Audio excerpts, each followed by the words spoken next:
What exactly did Gen Z do to our country?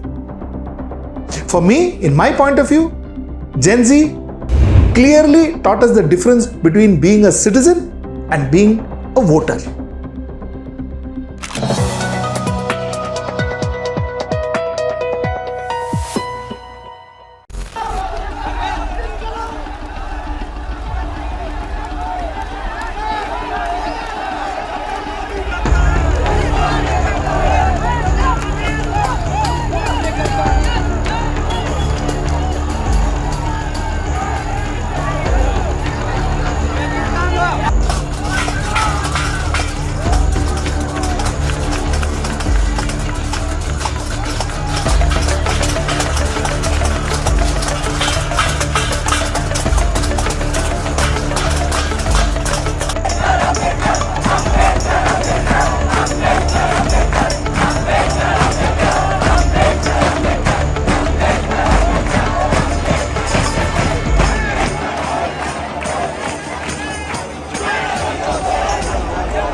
Technically, good governance, good democracy, and good politics begins with one simple thing: people voting right.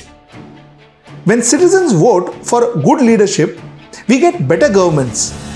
When they punish cheating, backdoor politics, toxic politics, and abusive behavior, such behavior becomes politically expensive. Parliament then has a greater chance of being represented by educated, capable, and responsible leaders who actually represents the people. So ultimately, democracy comes down to voting. But when does voting go wrong? It goes wrong when a citizen becomes merely a voter. Let me explain the fundamental difference. A citizen votes keeping his family, his city, his state, his country in mind. But you know what? A voter votes for his political party. A citizen questions his party when it is wrong. A voter, on the other hand, defends his party when it is wrong.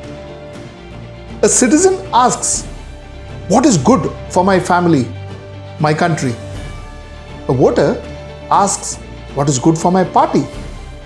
Somewhere over the last few decades, we moved from being a citizen to becoming a voter. We began to identify ourselves with political parties so deeply that their interest started becoming our interest. And then came Gen Z. They started asking questions that demanded accountability. They questioned leaders directly. They were less willing to accept political authority simply because it came from a party they supported. In that sense, Gen Z reminded us of something that we had forgotten. We had forgotten before we became voters from citizens. Perhaps that is the most important political lesson, at least I have learned. The real power of democracy does not lie with political parties. It lies with citizens who refuses to surrender their judgment to them. Now, whether you have been a citizen thinking for your family, for your city, for your state, for your country, or were you a voter thinking for your political party? You decide. Think about it.